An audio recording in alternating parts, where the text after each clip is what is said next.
షాఫీ బుర్ఫత్ అని చెప్పి ఈయన చైర్మన్ సింధుస్థాన్ నేషనల్ మూమెంట్. సింధుస్థాన్ అంటే సింధు నదీ తీరములో ఉండే ఒక నాగరికత, అక్కడ ఉండే ఒక ప్రాంతం. హిందువులు అనేవాళ్ళు ఇక్కడ నుంచే భారత్లోకి వచ్చారు అని చెప్పి చెప్తారు. అంటే భారత్ అంటే ఇవాళ ఇండియా పాకిస్తాన్ విడిపోవడంతో, లేకపోతే అఖండ భారత్లో సింధు ప్రావిన్స్ అనేది చాలా చాలా ముఖ్యం. అంటే మన దేశంలో ఒక భూభాగం.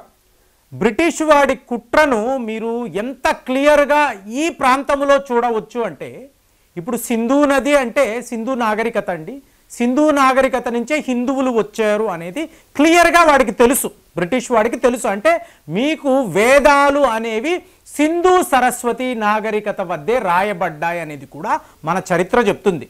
అలాంటిది ఈ సింధు ప్రావిన్స్ను తీసుకువెళ్ళి పాకిస్తాన్లో పెట్టడం అంటే అఖండ భారత్లో ఉండిన ఒక ప్రాంతాన్ని విడగొట్టి ఇవాళ దీనిని పాకిస్తాన్లో పెట్టి పాకిస్తాన్ ప్రభుత్వము చేస్తున్న అరాచకాలు, అంటే పాకిస్తాన్ ఆర్మీ మీకు తీవ్రవాదుల నిలయముగా ఈ సింధు ప్రావిన్స్ను తయారు చేశారు.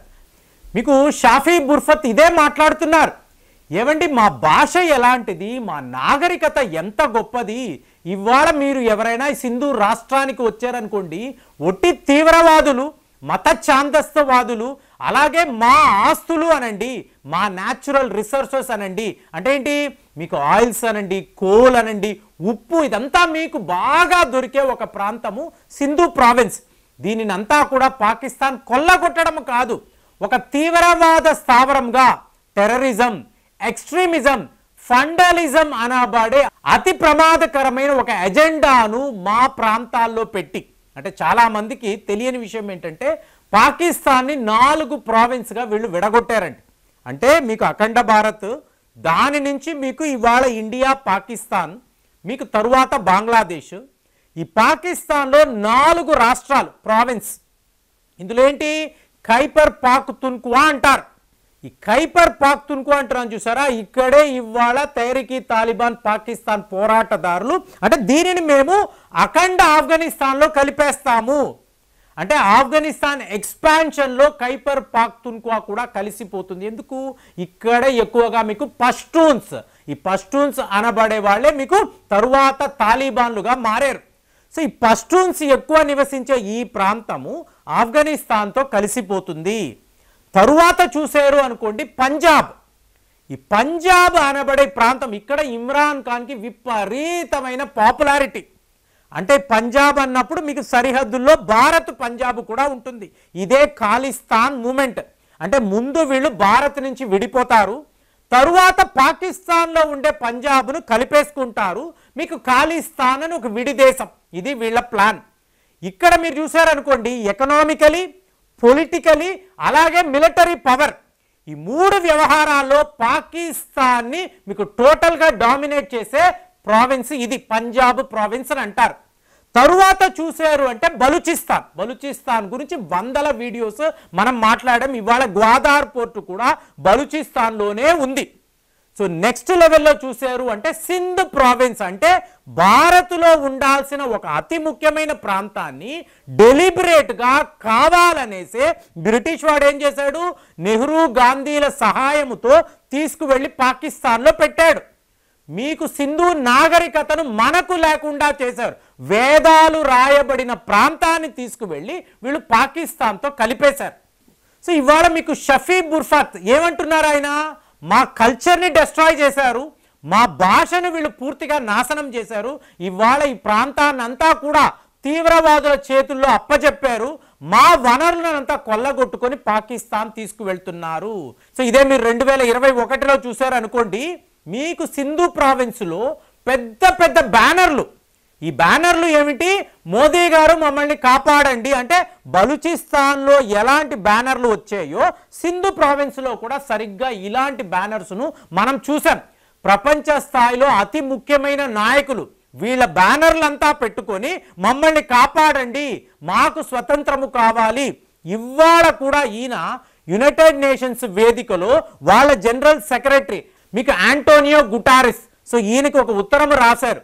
ఎంతకాలం అండి ఈ ఆపరేషన్ని మేము భరించాలి, ఈ బానిస సంఖ్యలు ఎంతకాలము, మాకు మీరు స్వతంత్రము ఇవ్వరా, మీకు ఇప్పించరా, పాకిస్తాన్ని ప్రశ్నించరా, మమ్మల్ని నరక యాతనలు వాళ్ళు చూపిస్తున్నారు కదా, మా వనరులంతా కొల్లగొడుతున్నారు, ఆఖరికి మా రాష్ట్రంలో కటిక పేదరికాన్ని, తీవ్రవాదాన్ని, ఎక్స్ట్రీమిజంని వీళ్ళు ప్రోత్సహిస్తున్నారు, దీనిని మేము ఎంతకాలం ఉపేక్షించాలి, సహించాలి, మీరు చెప్పరా అంటే ఇదంతా అమెరికా వాడికి తెలుసు కదండి.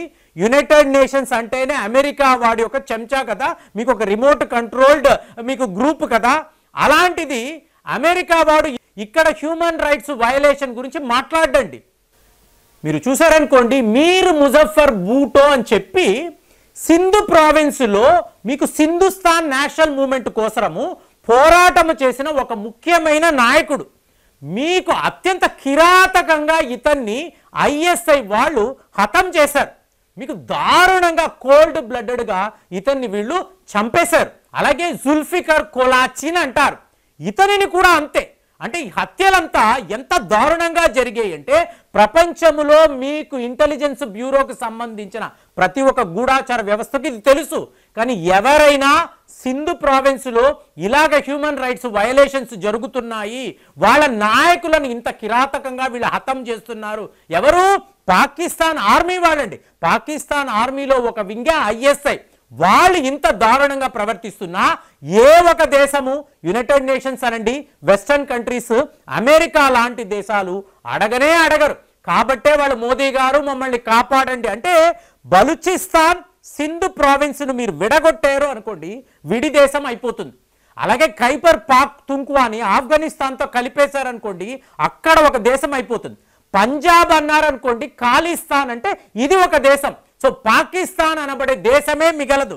అప్పుడు ఈ ఆర్మీ ఎక్కడ ఉంటుంది, ఈ సివిలియన్ గవర్నమెంట్ ఏంటి, అక్కడ ఉండే తీవ్రవాదులు ఏంటి? పాకిస్తాన్నే లేకుండా చెయ్యాలి, పాకిస్తాన్నే టోటల్గా ఎలిమినేట్ చేయాలి. అక్కడ మీకు మ్యాప్లో పాకిస్తాన్ అనబడే దేశము ఒకప్పుడు ఉండేదండి. ఇదంతా మీరు చూసారనుకోండి, మీకు 1972లో జిఎం సయ్యద్ అని చెప్పి ఒక గొప్ప నాయకుడు ఉండేవాడు.